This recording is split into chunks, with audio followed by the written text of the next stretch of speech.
今仔日这中秋节军方甲志工呢，也是继续咧救灾。前进协调所是表示讲，针对2860公尺的爆发，目前已经贴关到5公尺悬啊。也若重点工作就是要来清水沟，拍算10月18就要全面甲完成。也若政府呢，也会加请这清沟车来到灾区斗3工。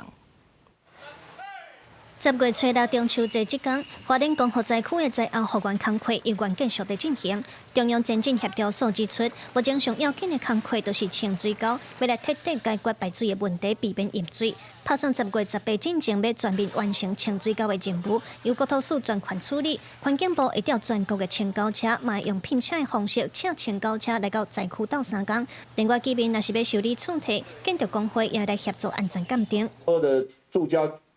开始要做一些修缮，那这个部分呢，我们会请建筑工会从今天开始，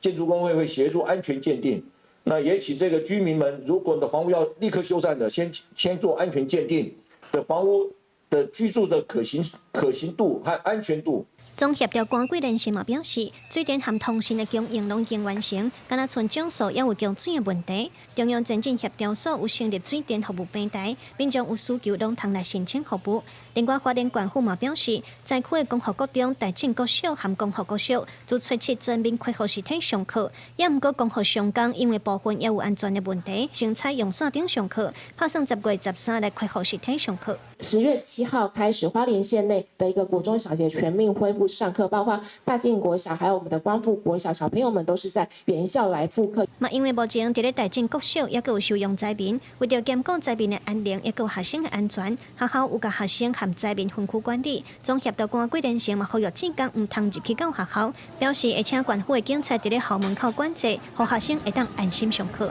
记者卢尚珠、王兴忠综合报道。